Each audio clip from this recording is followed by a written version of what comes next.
नमस्कार, मैं हूं संजय शर्मा। आप देख रहे हैं 4 PM यूपी। स्वामी प्रेमानंद आजकल बड़े विवादों में हैं। महिला पुरुष के रिश्ते को लेकर एक बड़ा विवादास्पद बयान दिया जो उन्हें कभी नहीं देना चाहिए। महिला की जिंदगी पे, शुचिता पे सवाल उठाने वाले स्वामी जी कौन होते हैं? किसी महिला ने अगर 4 लोगों से संबंध बनाया तो वो 4 पुरुष भी होंगे। महिला को दोष क्यों देना, पुरुष को दोष क्यों नहीं देना? अभय दुबे जी ने इस बात का बड़ा सटीक वर्णन किया है, बताया है कि ये महात्मा ऐसे क्यों होते चले जा रहे हैं। अभय दुबे जी ने बताया है कि आखिर मोदी जी ट्रंप का नाम लेने से क्यों डर रहे हैं और ट्रंप आखिर इतना बदनाम क्यों कर रहे हैं मोदी जी को। रोचक बातचीत है, पूरी बातचीत सुनिएगा। चैनल को सब्सक्राइब और ज्वाइन करिएगा। 4 PM को बढ़ावा दीजिएगा। हम चलते हैं अभय दुबे जी के पास। 4 PM न्यूज नेटवर्क में स्वागत है अभय दुबे जी आपका। जिस समय प्रधानमंत्री ने कहा कि कल बहुत सारा बयान ऑपरेशन सिंदूर को दिया, सिंदूर को लेकर संसद में बोला और सब जने कह रहे थे कि अब तो प्रधानमंत्री जी ने बिल्कुल बढ़िया काम कर दिया, बीजेपी के लोग कह रहे थे। उसके 24 घंटे के अंदर ट्रंप ने फिर दोहरा दिया, तीसरी बार कह दिया कि मैंने सीज फायर कराया था। आज ट्रंप का बयान फिर आया है कि उन्होंने कहा कि मैंने इन दोनों को व्यापार की धमकी देकर सीज फायर कराया।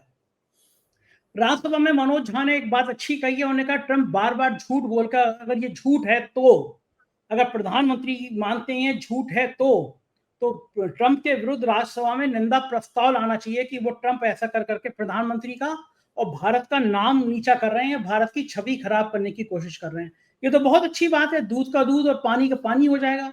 लोकसभा और राज्यसभा में एक प्रस्ताव पारित किया जाए कि भाई ट्रंप जो है अमेरिका के राष्ट्रपति आके इस तरह जो भारत की छवि खराब कर रहे हैं, इसके विरुद्ध निंदा प्रस्ताव पास हो। क्या लगता है आपको कि लोकसभा में और राज्यसभा में भारतीय जनता पार्टी ये प्रस्ताव ला पाएगी? देखिए, भारतीय जनता पार्टी प्रस्ताव लाए या ना लाए, लेकिन जो जो ये बात कही गई है कि राज्यसभा में प्रस्ताव रखा जाए, हैं? इस बात को बाकायदा आधिकारिक रूप से मनोज जी द्वारा राज्यसभा में रखा जाना चाहिए और इसी के साथ में किसी भी विपक्षी दल के किसी प्रमुख सांसद को ये प्रस्ताव लोकसभा में भी रखना चाहिए। मैं इससे भी आगे बढ़कर 4 PM के माध्यम से ये कहना चाहता हूं कि कांग्रेस को आधिकारिक रूप से ये प्रस्ताव अपनी पार्टी के भीतर पारित करना चाहिए। इसी तरह राष्ट्रीय जनता दल को अपनी पार्टी के भीतर ये प्रस्ताव पारित करना चाहिए। समाजवादी पार्टी को अपनी पार्टी के भीतर ये प्रस्ताव पारित करना चाहिए। इंडिया गठबंधन के सभी प्रमुख दलों को ये प्रस्ताव पारित करना चाहिए और कहना चाहिए कि जो लोग देशभक्त हैं और जो लोग राष्ट्रवादी हैं, उनका पहला कर्तव्य है कि ट्रंप की इन बातों का खंडन करके ये प्रस्ताव पास करें और उस प्रस्ताव में प्रधानमंत्री से ये कहा जाए कि आप भारतीय जनता पार्टी की तरफ से जगत प्रकाश नड्डा से कहा जाए, राष्ट्रीय स्वयंसेवक संघ से कहा जाए कि आप भारतीय जनता पार्टी से कहिए। इस तरह पूरे देश में एक दबाव बनाया जाए कि ये बात खुलकर अपने सामने आए भाजपा के लिए। इससे सब लोगों को पता चलेगा भाई नरेंद्र मोदी तो आप कितने भी प्रस्ताव पास करते रहिए, वो ट्रंप का नाम नहीं लेंगे, वो अमेरिका का नाम नहीं लेंगे। कायदे से चाहिए कि भारत के सभी राजनीतिक दलों को न केवल ट्रंप और अमेरिका का बल्कि चीन का नाम लेते हुए ये प्रस्ताव पास करना चाहिए कि ये तीनों पाकिस्तान के दोस्त हैं और ये लोग पाकिस्तान की लगातार मदद कर रहे हैं और उनका आचरण भारत विरोधी है। चीन तो विशेष रूप से, भाई चीन के 80% हथियारों से पाकिस्तान ने भारत का उस 4 दिन की झड़प में मुकाबला किया है। जिन एयर डिफेंस सिस्टम से भारत को नुकसान हुआ है वो चीन का दिया हुआ एयर डिफेंस सिस्टम है। उसके ड्रोन जो है वो तुर्की से आए हुए ड्रोन थे। ये तो अपने आप में सब सारे स्थापित तथ्य हैं और इस चीज को भारत के उप थल सेना अध्यक्ष भी कह चुके हैं।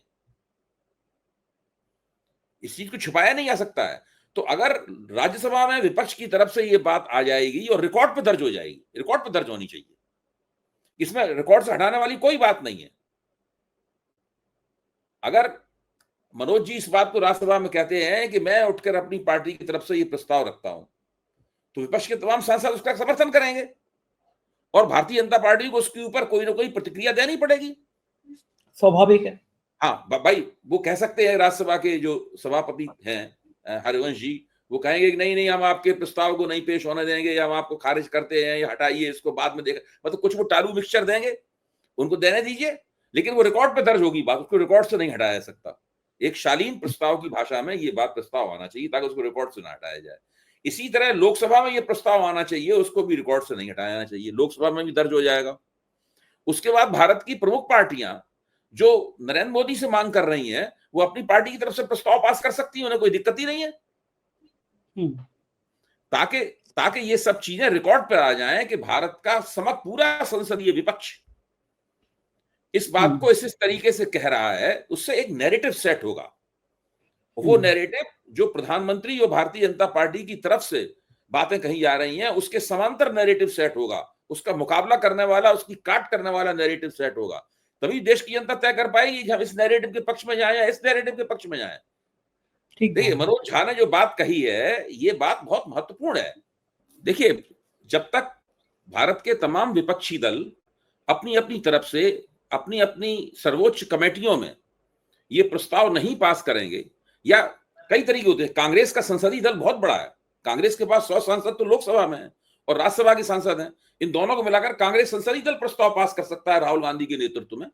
समाजवादी पार्टी का संसदीय दल बहुत बड़ा है, ये सारे संसदीय दल अलग प्रस्ताव पास कर सकते हैं। तो तमाम भारत के, भले ही भारत की संसद प्रस्ताव ना पास करे या भाजपा उसको प्रस्ताव ना पास करने दे, लेकिन भारत की संसद के तमाम जो अंग हैं, संसदीय दल अंश हैं, वो सारे के सारे प्रस्ताव पास कर सकते हैं।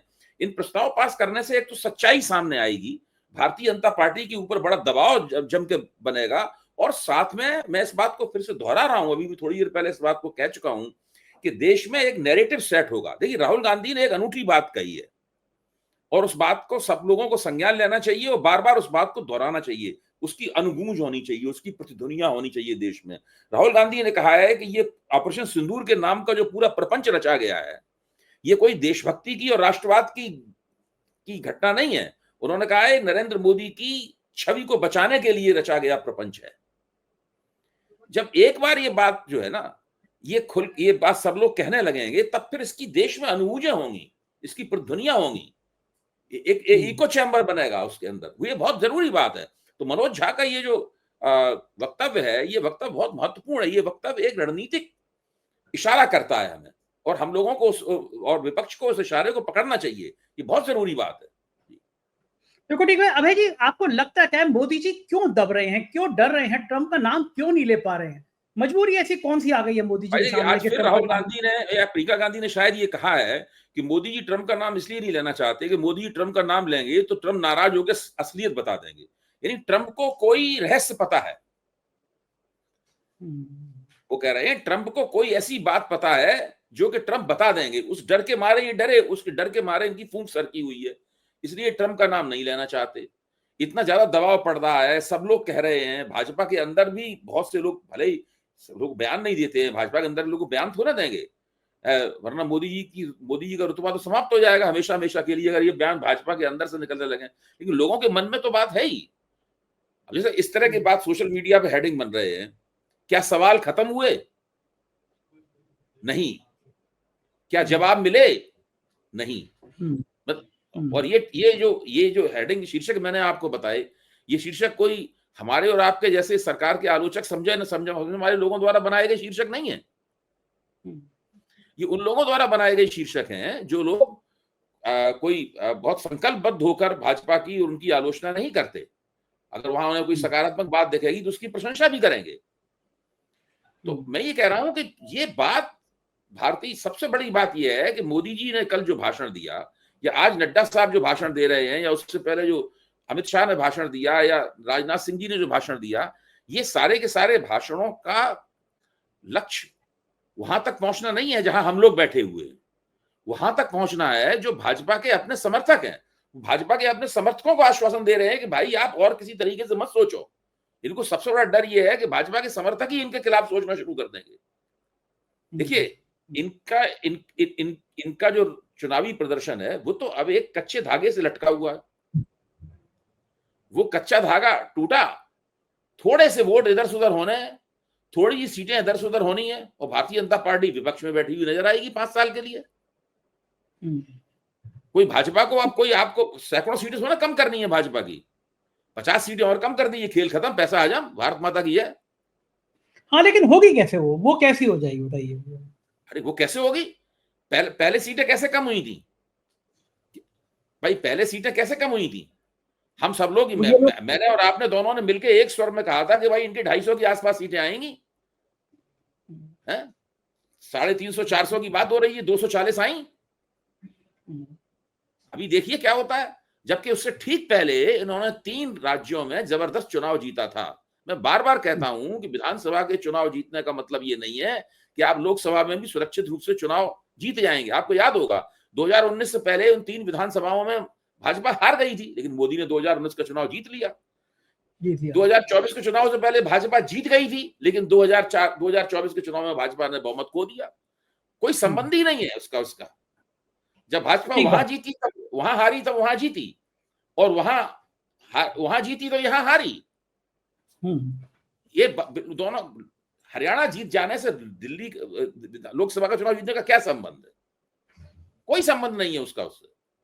ये राज्यों की राजनीति बिल्कुल अलग तरीके, वो जमाना चला गया। एक जमाना था जब गठजोड़ राजनीति बहुत ज्यादा होती थी, तब हम सब लोग कहते थे, सोशल साइंस में भी लोग कहते थे, हमारे मित्र योगेंद्र यादव भी कहते थे कि राज्यों की राजनीति का योगफल दिल्ली की राजनीति है, ये कहते थे। अब वो बात नहीं रही। राज्यों में आपका दबदबा बना रह सकता है, दिल्ली में आप हार सकते हैं। राज्यों में हो सकता है आप कमजोर रहे, दिल्ली में आप जीत जाएंगे। ऐसा मैं 2 चुनावों का आपको हमने उदाहरण दिया तुरंत। भाई कायदे से तो जो 2024 के पहले विधानसभा चुनाव हुए थे राजस्थान, छत्तीसगढ़ और मध्य प्रदेश में, वहां से भाजपा को जो मोमेंटम मिला था, जो आवेग मिला था, उस आवेग के तहत भाजपा को तेजी से बढ़ते हुए 350 क्रॉस कर जाना चाहिए था, 350 पार कर जाना चाहिए था, लेकिन 240 में रुक गए। और उसमें भी जाने कितने तरह का प्रबंधन किया, जाने कितने तरह की तिकड़में की, तब तो 240 तक पहुंच पाए। तो लेकिन चंद्रबाबू नायडू, नीतीश जैसे साथी तो कस के दमदार खड़े हैं अभी भी। वो तो सब चीजें एक पल में बदल जाती हैं, सारी चीजें एक पल में बदल जाती हैं। कौन सरकार बनाते हुए दिख रहा है? भाजपा के पास कांग्रेस से 140 सीटें ज्यादा थी, तो भाजपा ही सरकार बना सकती थी, और कोई पार्टी सरकार बना भी नहीं सकती थी, इसलिए भाजपा की सरकार बनी। जब दूसरी पार्टी सरकार बनाते हुए दिखेगी तो ये सब लोग उस पार्टी से बातचीत करेंगे। मतलब दलीय निष्ठा नहीं है किसी की, कोई कहीं भी पलटी मार सकता है। कोई निष्ठा नहीं होती, कोई निष्ठा होती है ना हुई है, कभी नहीं। चंद्रबाबू नायडू भाजपा विरोधी मोर्चे में भी रह चुके हैं और भाजपा के खिलाफ मोर्चे में भी रह चुके हैं। कौन कौन रहा? ममता बनर्जी को देखिए, ममता बनर्जी भी भाजपा सरकार में मंत्री रह चुकी हैं, एनडीए सरकार में। उसके बाहर भी, बाहर तो है ही लगातार इतने दिनों से। सब बहुत लोग इसी तरह के हैं। 1-2 पार्टियों को छोड़कर, लालू यादव की पार्टी, कांग्रेस और समाजवादी पार्टी और कम्युनिस्ट पार्टियों को छोड़ के ऐसा कोई दल नहीं है जो भाजपा में कभी न कभी जुड़ा ना रहा हो। अच्छा, ये बढ़िया है नेताओं का, चाहे जो सत्ता आती दिखाई देती है तुरंत उधर इधर पलटी मार लेते। संजय जी, ये गठजोड़ राजनीति का चरित्र है, इसको समझना होगा हमें। गठजोड़ राजनीति जो है वो विचारधारात्मक आग्रहों से नहीं चलती। हाँ, ये तो आप ठीक कह रहे हैं कि गठजोड़ राजनीति का अंत ऐसे ही होता है, और या शुरुआत भी ऐसे ही होती है। लेकिन ये लोगों को ये नहीं लगता कि जनता क्या सोचेगी होती होगी कि हमने किस विचारधारा को वोट दिया और हम किधर चले जा रहे हैं। असल जिस चीज को आप जनता कहते हैं ना, वो असल में आप मानते हैं, या आमतौर पर हम जनता कहते हैं तो हमारे मन में ये भावना पैदा होती है कि इस देश के सभी लोग मिलकर जनता बनाते हैं। जनता की कई परतें होती हैं, कई हिस्से होते हैं जनता के। इसमें एक होता है राजनीतिक रूप से दीक्षित लोगों का, राजनीतिक रूप से समझदार लोगों का एक छोटा सा तबका, जो लोग समझते बूझते हैं, चिंता करते हैं, या उन्हें लगता है कि ये काम उचित नहीं हो रहा है, राजनीतिक नैतिकता का सवाल उठाते हैं, वो इस हिस्से के भीतर उठता है। ज्यादातर वोटर जो हैं वो इस हिस्से में होने वाली चर्चाओं से अपने आप को दूर रखते हैं, या उसका बहुत ही जो सरल किस्म का फार्मूला होता है उसको केवल ग्रहण करते हैं, वो उसकी जटिलताओं में नहीं जाते। जैसे कि उनको विश्वास क्या है? उनको विश्वास एनडीए में जो छोटे छोटे दल हैं उनके उनमें उनसे ज्यादा रुचि नहीं है आम लोगों को। उनको है कि एनडीए का नेतृत्व किसके हाथ में है? एनडीए का नेतृत्व भारतीय जनता पार्टी और नरेंद्र मोदी के हाथ में है। इससे पहले जो यूपीए था, अभी जो इंडिया गठबंधन है, उसके छोटे छोटे और दलों के बारे में उत्तर प्रदेश की जनता को उससे क्या मतलब है कि तेलुगु देशम क्या कर रही है? उत्तर प्रदेश जनता को उससे क्या मतलब है कि डीएमके और एडीएमके क्या कर रही है वहां पे? इससे कोई मतलब नहीं है उसको। इसी तरह जो आंध्र प्रदेश की जनता है उससे कोई मतलब नहीं है कि यूपी में क्या हो रहा है। तो वो देते हैं, जो मुख्य नेतृत्व है उस मुख्य नेतृत्व पर ध्यान देते हैं। इसीलिए मैं कहता हूं हमेशा कि भाजपा के मुकाबले कांग्रेस है और नरेंद्र मोदी के मुकाबले राहुल गांधी है। भाजपा भी इस बात को समझती है, मोदी भी इस बात को समझते हैं। देखिए इस पूरे भाषण में इसीलिए बार बार कांग्रेस के ऊपर ही अटैक करते हैं, राहुल गांधी के ऊपर ही हमला करते हैं। राहुल गांधी भी अपने हमले का निशाना मोदी को ही बनाते हैं। बीच में और तमाम दल वल नहीं आते, कोई ये दल इधर उधर बदलते रहते हैं, कोई दल कहीं दल आता ही नहीं है इस चक्कर में।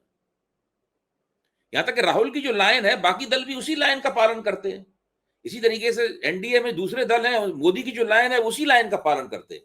तो पक्ष विपक्ष में यहां पर कांग्रेस और राहुल लाइन दे रहे हैं, यहां पर भाजपा और मोदी लाइन दे रहे हैं। इसी हिसाब से राजनीति चल रही है। बिल्कुल ठीक कह रहे हैं। इधर जब ऑपरेशन सिंदूर की और पहलगाम की चर्चा हुई, आतंकियों के मारे जाने की चर्चा हुई, तो कहीं ना कहीं बड़े सवाल हुए। अखिलेश यादव ने तो ये सवाल भी उठाया कि हम ऑपरेशन महादेव का समर्थन कर रहे हैं, लेकिन आतंकी उसी दिन कैसे मरे जिस दिन ऑपरेशन सिंदूर पर चर्चा हो रही थी। इस बीच पहलगाम में जो आतंकियों ने हमारे शहीद लोगों, बेकसूर लोगों को मार दिया था, उसमें शहीद शुभम की पत्नी ने कहा कि मुझे मोदी जी से ये उम्मीद नहीं थी कि वो पहलगाम में हम लोगों के, हमारे परिवारों का जिक्र नहीं करेंगे। शुभम की पत्नी ने राहुल गांधी और प्रियंका गांधी का शुक्रिया कहा कि उन्होंने जिक्र किया, उन्होंने दर्द देखा, लेकिन उन्होंने कहा प्रधानमंत्री मोदी को याद भी नहीं आई हमारी, जबकि प्रधानमंत्री जी गए भी थे कानपुर। लेकिन आज उनको लगता है कि संसद में जब बात हो रही थी तो पूरी घटना को शायद तोड़ मरोड़ दिया, इसीलिए उस शहीद की पत्नी का ये बयान सामने आया है। देखिए, राहुल गांधी ने भी इस मुद्दे को उठाया था। राहुल गांधी ने कहा था कि जब हम ऑपरेशन सिंदूर में बहस कर रहे थे, तो दरअसल ऑपरेशन सिंदूर में जो लोग मारे गए, ये बहस उन लोगों के बारे में है, उन लोगों का संदर्भ है, उन लोगों की जो शहादत हुई, उन लोगों की जो हत्या हुई, उसकी रोशनी में इस बहस को किया जाना चाहिए।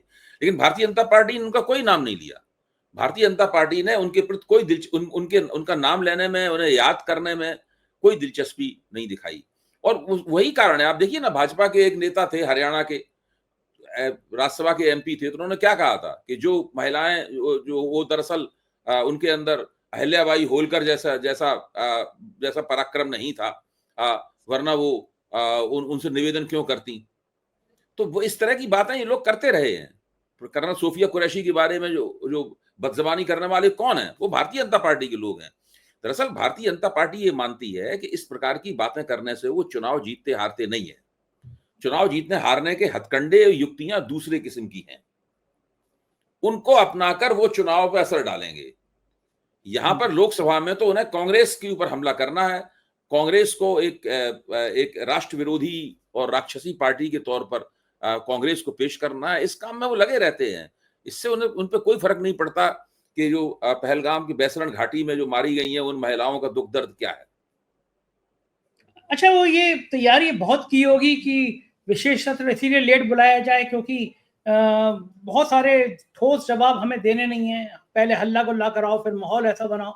लेकिन वो राजनाथ सिंह के, अखिलेश ने जो कहा नींबू मिर्च टांग के राफेल वाला, इससे ये भी मुद्दा गरमाया कि वैज्ञानिक सोच नहीं है सरकार के पास में। सरकार अभी भी परंपरागत चीजों पे कर रहे हैं। इन सबसे अलग हटके मैं एक और दूसरा सवाल पूछूंगा राजनीति से अलग हटके कि मथुरा के एक, वृंदावन के एक बहुत संत हैं, बड़े फेमस स्वामी प्रेमानंद जी, उनका एक बयान बड़ा वायरल हो रहा है।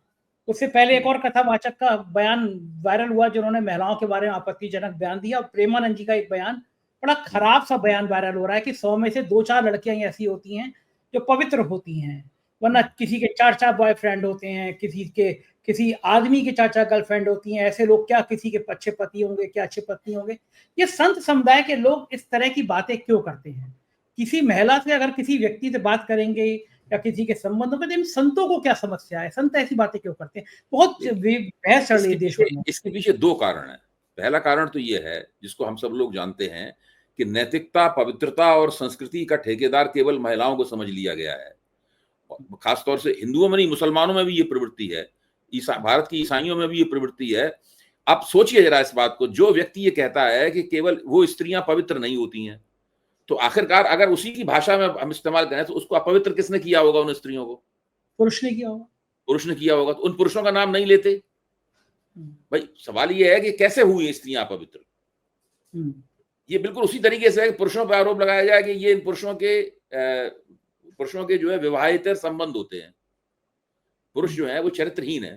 तो सवाल है, पुरुषों के किससे विवाहितर संबंध होते हैं? स्त्रियों से ही तो होते हैं विवाहितर संबंध। हाँ, सही बात। उसमें एक ही पक्ष चरित्रहीन नहीं हो सकता है। वैसे तो ये चरित्रहीन चरित्रवान वाली जो श्रेणियां हैं, ये सब घपले वाली चीजें हैं, मतलब है, लेकिन वो तो नहीं हो सकता। इसी तरीके से ये तमाम जो संत महात्मा हैं, उन्होंने स्त्री समाज को चूंकि दबाया जा सकता है, ये खुद सब पुरुष हैं। एक और खास बात है, ये सारे खुद पुरुष हैं, इनमें आपको कोई भी स्त्रियां इस तरह की बात करते हुए नहीं मिलेंगी। तो चूंकि स्त्रियों को दबाया जा सकता है और इनकी अपनी जो नैतिकता की परिभाषाएं हैं वो स्त्रियों पर थोपी जा सकती हैं, इसलिए इस प्रकार की बातें करते हैं। अच्छा, इनका दुख क्या है? इनका दुख ये है कि इनकी इस तरह की बातों का कोई समाज पे असर नहीं होता। इनके कहने से कोई बॉयफ्रेंड करना बंद नहीं कर देगा। ठीक बात है। अपनी निजी जिंदगी किसको कैसे गुजारनी है, किससे प्रेम करना है, किससे विवाह करना है, क्या करना है, इससे इनसे पूछ के थोड़ी ना कोई करता है। हाँ, सही बात। ये इनके मन की कुंठा भी है। सरकार इस तरह की है जिसके नेताओं के मन में इस तरह की बातें सुनकर गुदगुदी होती है। हाँ। ये जो सरकार कहती है ना सनातन सनातन सनातन, तो सनातन धर्म के जो उदार और समता मूलक और व्यापक पक्ष हैं, उनकी पैरोकारी करने की बजाय ये सनातन धर्म के उन पक्षों की पैरोकारी करते हैं जिनके खिलाफ समाज सुधार की मुहिमें चलती रही हैं। सही बात है, बिल्कुल ठीक बात है, बिल्कुल सही बात है। बहुत बहुत शुक्रिया अभय जी, आपने मुझे इतना समय दिया। Thank you sir. तो ये थे अभय दुबे जी, पूरी बातचीत आपने सुनी। कैसी लगी बातचीत? आपके कमेंट का मुझे इंतजार है। शुक्रिया, थैंक यू।